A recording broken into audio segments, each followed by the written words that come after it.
Retour sur une sortie médiatique très remarquée. Alpha Condé, le président guinéen, est président en exercice de l'Union africaine. C'est récemment fait remarquer par ses propos tenus à Abidjan et à Paris.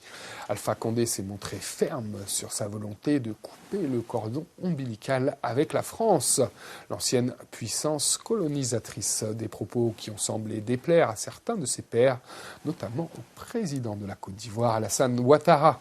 Lors de la conférence internationale sur l'émergence de l'Afrique tenue fin mars à Abidjan, les deux hommes se sont accrochés verbalement. Steve Gabangena et Fabrice Mvama décryptent ce moment. Alpha Condé, le président de l'exercice de l'Union africaine, est bien décidé à mettre un terme à la domination française en Afrique. Lors de la conférence internationale sur l'émergence de l'Afrique qui s'est déroulée à Abidjan du 28 au 30 mars, le président guinéen a tenu un discours jugé polémique. Celui-ci a préconisé la coupure du cordon ombilical avec la France, ancienne puissance colonisatrice. Il faut qu'on ait confiance aux hommes d'affaires africains. Parce qu'ils sont africains, ils sont chez eux. Et ils peuvent développer mieux que les étrangers.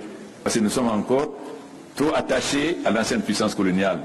Coupons le cordon ombilical et soyons africains. Des propos qui n'ont pas plu à certains de ses homologues présents, en l'occurrence celui du pays hôte Alassane Dramane Ouattara. Durant son allocution, il a réagi en voulant recadrer le chef d'État guinéen pour son discours jugé engagé, en soulignant que celui-ci n'aurait pas dû tenir publiquement ses propos tels qu'il l'a fait. Merci à tous les trois d'honorer de votre présence cette rencontre.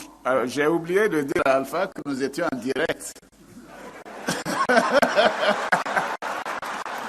Une précision qui a suscité des rires et des applaudissements de toute l'assistance, pas certainement du goût du président Alpha Condé, qui a immédiatement apporté la réplique avec des signes de désapprobation. Alassane, moi j'assume ce que je dis. La tension commençait à être perceptible et pour calmer le jeu, le président ivoirien s'est défendu. Des mots taquins qui ont fini par détendre l'atmosphère. Bien, mon cher conseiller politique, voilà, vous êtes égal à vous-même. Merci beaucoup. Alpha Condé reste d'ailleurs ferme sur ses positions. La preuve, lors de sa visite d'État à l'Élysée le 11 mars dernier, le chef de l'État guinéen plaidait pour une autonomie du continent africain dans la résolution des problèmes qui lui sont propres. Il faut qu'on accepte que l'Afrique définisse sa voie pour le développement et sa voie démocratique.